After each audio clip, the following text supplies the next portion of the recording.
Yo. Hello, you bunch of bastards. I'm here to show you the development on Bastard Bonds. In particular, we're going to be showcasing some of the magic effects, as well as some of the... Ooh, look at that! Scrolling. Fun, huh? So here goes. Same dungeon as before. I'll probably change up the dungeon in the next example or two, because I'm getting kind of tired of looking at it. But anyway, here we go. So, we have this first little room, of course, that I should probably explain what's going on in case it's not obvious.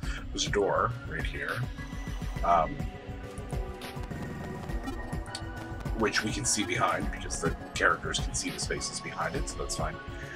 We're going to call everyone to our side, which is this button up here would also do the same thing. The default behavior is that your other party members will follow you around, so if you get too far away from them, they'll follow you. But you can force them to your side by pressing C or clicking the call button up here. We have skill panels here, but these are just like dummy skills that don't actually do anything yet. So your characters will be able to accumulate skills as they level up, and those will contribute lots of fun things.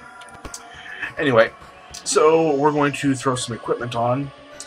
I'm going to give the boys over here these blue wands, not because they're going to use magic, but because the blue wands have some regenerative powers that they'll be able to make use of. And then we'll open the door. So, I used to have this effect that said risk 0, that I've actually got rid of because I found it a little too intrusive. Instead, the risk 0 is represented by this little squares thing that you see. Whenever you see that effect, it means that that character's risk is non-existent. So you'll know that's a fresh turn.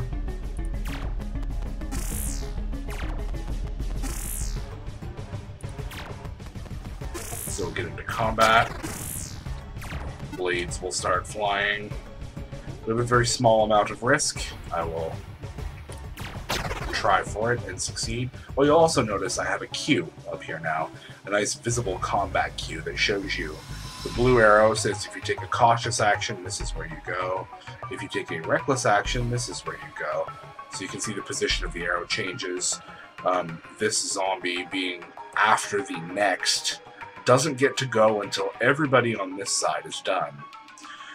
Whenever you take a risky action, you go on the current side of the next rather than the far side. So it's a very visual representation of how the risk mechanic works. Anyway, we have the Poxic Gauntlet equipped on this guy, which means he will cast a black spell or a Poxic spell. So let's cast it on this dude here. It's a good bit more interesting than the default. And then we have a Maxic wand equipped on her, so she will cast a red spell or a Maxic spell.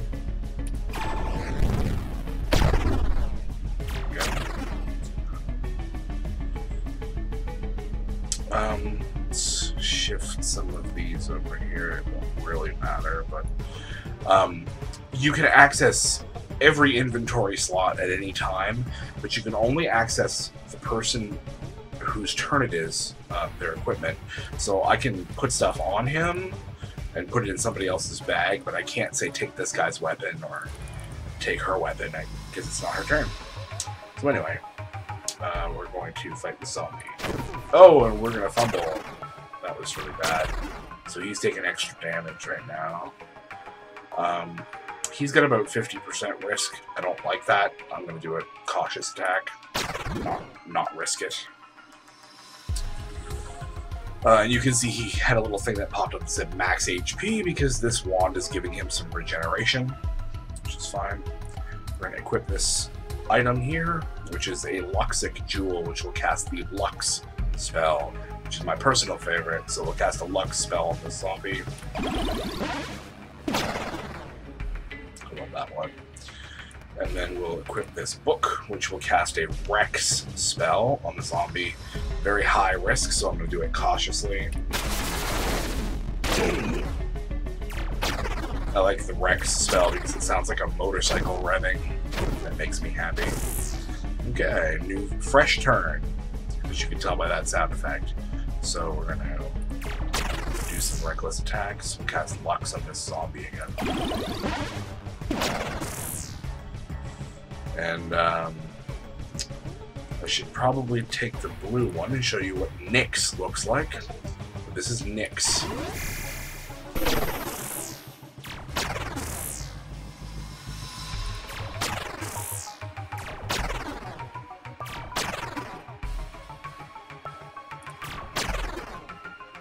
So this one again being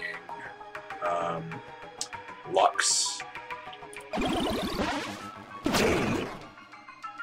Dead. We're going to take that wand and give it back to him because he's going to need the hit points. And we'll cast Rex. Or no, not Rex. This is Max on the snail.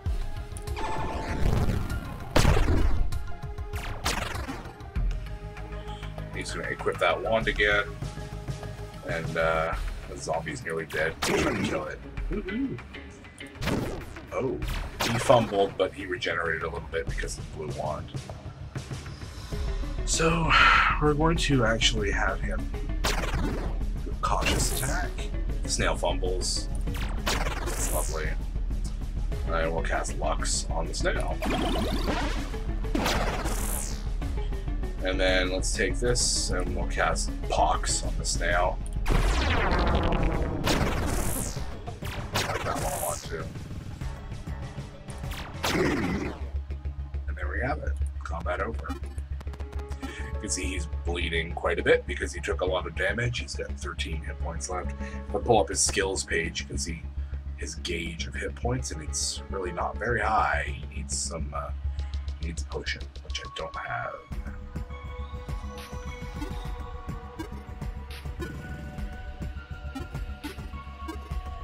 Anyway, that's what I'm working on right now, the skills panel, and getting that all nice and operative. So that'll be it for now. We'll see you next time.